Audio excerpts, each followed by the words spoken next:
Numbers chapter 11. Soon the people began to complain about their hardship, and the Lord heard everything they said. Then the Lord's anger blazed against them, and he sent a fire to rage among them, and he destroyed some of the people in the outskirts of the camp. Then the people screamed to Moses for help, and when he prayed to the Lord, the fire stopped. After that, the area was known as Taberah, which means the place of burning, because fire from the Lord had burned among them there.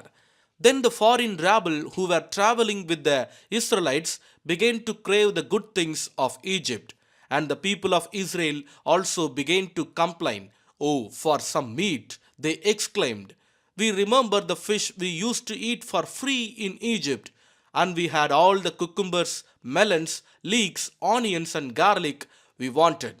But now our appetites are gone. All we ever see is this manna. The manna looked like small coriander seeds, and it was pale yellow like gum resin.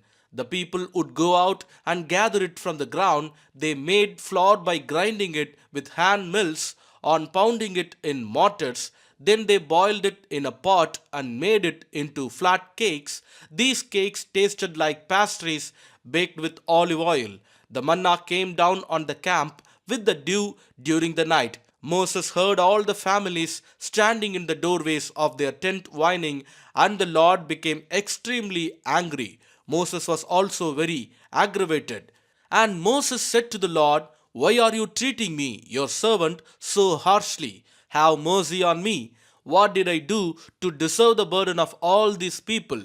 Did I give birth to them? Did I bring them into the world? Why did you tell me to carry them in my arms like a mother carries a nursing baby? How can I carry them to the land you swore to give their ancestors? Where am I supposed to get meat for all these people? They keep whining to me, saying, 'Give us meat to eat.' I can't carry all these people by myself. The load is far too heavy. If this is how you intend to treat me, just go ahead and kill me. Do me a favor and spare me this misery." Then the Lord said to Moses, "Gather before me 70 men who are recognized as elders and leaders of Israel. Bring them to the tabernacle to stand there with you. I will come down and talk to you there. I will take some of the Spirit that is upon you, and I will put the Spirit upon them also. They will bear the burden of the people along with you, so you will not have to carry it alone. And say to the people, 'Purify yourselves, for tomorrow you will have meat to eat.' You were whining, and the Lord heard you when you cried, 'Oh, for some meat! We were better off in Egypt.' Now the Lord will give you meat, and you will have to eat it, and it won't be for just a day or two or for 5 or 10 or even 20. You will eat it for a whole month until you gag and are sick of it. For you have rejected the Lord who is here among you, and you have whined to him, saying, 'Why did we ever leave Egypt?' But Moses responded to the Lord, 'There are 6 lakh foot soldiers here with me, and yet you say, I will give them meat for a whole month. Even if we butchered all our flocks and herds, would that satisfy them? Even if we caught all the fish in the sea, would that be enough?' Then the Lord said to Moses, 'Has my arm lost its power? Now you will see whether or not my word comes true.' So Moses went out and reported the Lord's words to the people. He gathered the 70 elders and stationed them around the tabernacle. And the Lord came down in the cloud and spoke to Moses. Then he gave the 70 elders the same spirit that was upon Moses. And when the spirit rested upon them, they prophesied. But this never happened again.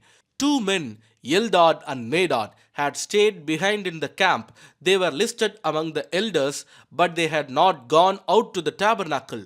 Yet the Spirit rested upon them as well. So they prophesied there in the camp.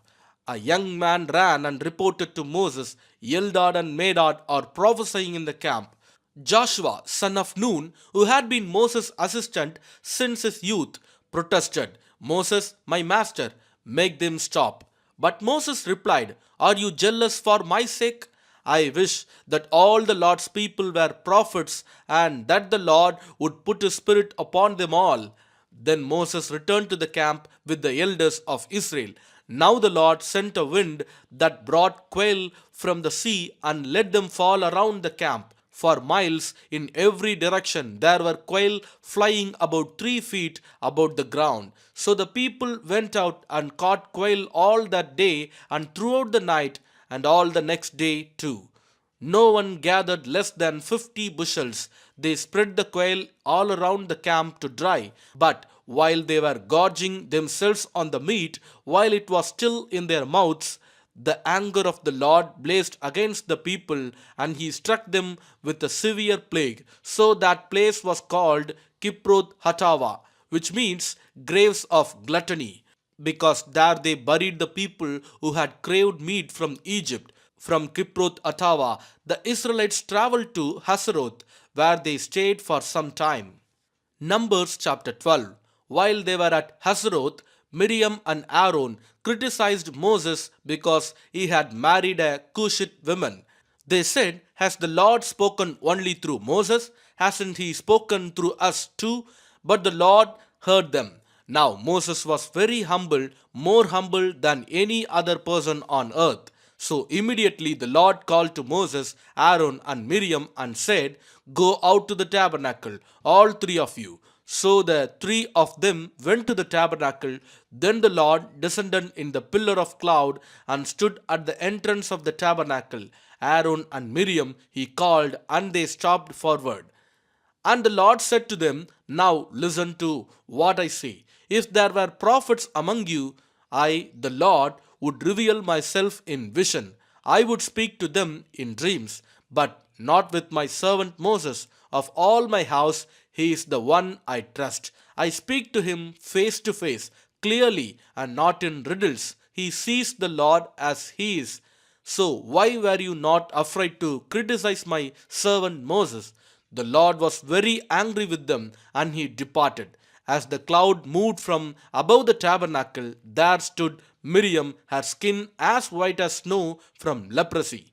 When Aaron saw what had happened to her, he cried out to Moses, "Oh, my master, please don't punish us for this sin we have so foolishly committed. Don't let her be like a stillborn baby already decayed at birth." So Moses cried out to the Lord, "O God, I beg you, please heal her." But the Lord said to Moses, "If her father had done nothing more than spit in her face, wouldn't she be defiled for 7 days? So keep her outside the camp for 7 days, and after that she may be accepted back." So Miriam was kept outside the camp for 7 days, and the people waited until she was brought back before they traveled again. Then they left Hazeroth and camped in the wilderness of Paran. Numbers chapter 13. The Lord now said to Moses, "Send out men to explore the land of Canaan, the land I am giving to the Israelites. Send one leader from each of the 12 ancestral tribes." So Moses did as the Lord commanded him. He sent out 12 men, all tribal leaders of Israel, from their camp in the wilderness of Paran. These were the tribes and the names of their leaders: Reuben, Shammah, son of Sakur; Simeon, Saphat, son of Hori; Judah, Caleb, son of Jephunneh; Issachar, Igal, son of Joseph; Ephraim, Hosea, son of Nun; Benjamin, Palti, son of Raphu; Zebulun, Gadiel, son of Sodi; Manasseh, son of Joseph; Kadi, son of Susi; Dan, Amiel, son of Gemali; Asher, Sethur, son of Michael; Naphtali, Narpi, son of Opsi; Gad, Guel, son of Maki. These are the names of the men Moses sent out to explore the land. Moses called Oshea, son of Nun, by the name Joshua. Moses gave the men these instructions as he sent them out to explore the land. "Go north through the Negev into the hill country. See what the land is like, and find out whether the people living there are strong or weak, few or many. See what kind of land they live in. Is it good or bad? Do their towns have walls, or are they unprotected like open camps? Is the soil fertile or poor? Are there many trees? Do your best to bring back some of the crops you see. It happened to be their season for harvesting the first ripe grapes. So they went up and explored the land from the wilderness of Zin as far as Rehob near Lebo Hamath. Going north, they passed through the Negev and arrived at Hebron, where Ahiman, Seshai, and Talmai, all descendants of Anak, lived. The ancient town of Hebron was founded 7 years before the Egyptian city of Zoan. When they came to the valley of Eshcol, they cut down a branch with a single cluster of grapes so large that it took 2 men of them to carry it on a pole between them. They also brought back samples of the pomegranates and figs. That place was called the Valley of Eshcol, which means cluster, because of the cluster of grapes the Israelite men cut there. After exploring the land for 40 days, the men returned to Moses, Aaron, and the whole community of Israel at Kadesh in the wilderness of Paran. They reported to the whole community what they had seen and showed them the fruit they had taken from the land. This was their report to Moses. We entered the land you sent us to explore, and it is indeed a bountiful country, a land flowing with milk and honey. Here is the kind of fruit it produces. But the people living there are powerful, and their towns are large and fortified. We even saw giants there, the descendants of Anak. The Amalekites live in the Negev, and the Hittites, Jebusites, and Amorites live in the hill country. The Canaanites live along the coast of the Mediterranean Sea and along the Jordan Valley. But Caleb tried to quiet the people as they stood before Moses. Let's go at once to take the land, he said. We can certainly conquer it. But the other men who had explored the land with him disagreed. We can't go up against them. They are stronger than we are. So they spread this bad report about the land among the Israelites. The land we traveled through and explored will devour anyone who goes to live there. All the people we saw were huge. We even saw giants there, the descendants of Anak. Next to them, we felt like grasshoppers, and that's what they thought too. Numbers chapter 14. Then the whole community began weeping aloud, and they cried all night. Their voices rose in a great chorus of protest against Moses and Aaron.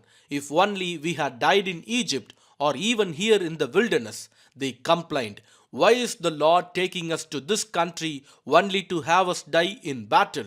Our wives and our little ones will be carried off as plunder. Wouldn't be better for us to return to Egypt? Then they plotted among themselves, let's choose a new leader and go back to Egypt. Then Moses and Aaron fell face down on the ground before the whole community of Israel. Two of the men who had explored the land, Joshua son of Nun and Caleb son of Jephunneh, tore their clothing.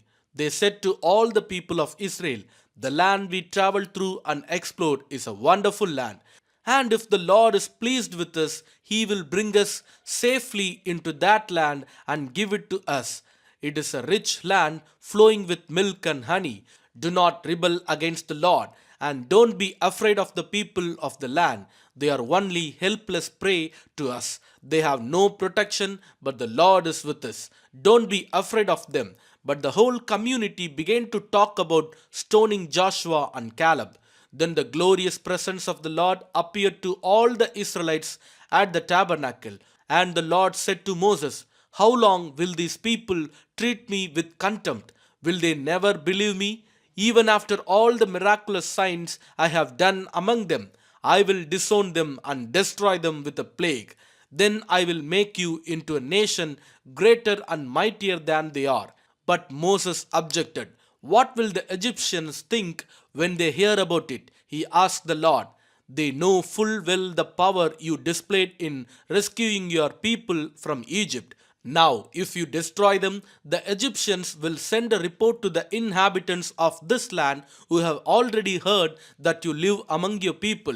They know, Lord, that you have appeared to your people face to face and that your pillar of cloud hovers over them. They know that you go before them in the pillar of cloud by day and the pillar of fire by night. Now, if you slaughter all these people with a single blow, The nations that have heard of your fame will say, the Lord was not able to bring them into the land he swore to give them, so he killed them in the wilderness.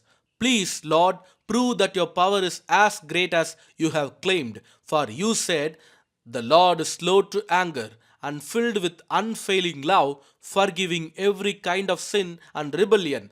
But he does not excuse the guilty. He lays the sins of their parents upon their children.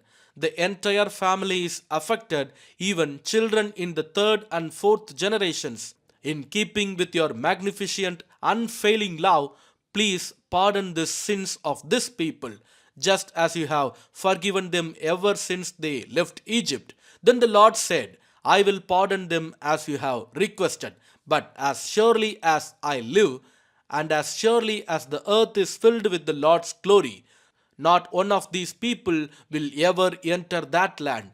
They have all seen my glorious presence and the miraculous signs I performed both in Egypt and in the wilderness. But again and again they have tested me by refusing to listen to my voice. They will never even see the land I swore to give their ancestors. None of those who have treated me with contempt will ever see it. But my servant Caleb has a different attitude than the others have. He has remained loyal to me, so I will bring him into the land he explored. His descendants will possess their full share of that land. Now turn around and don't go on toward the land where the Amalekites and Canaanites live.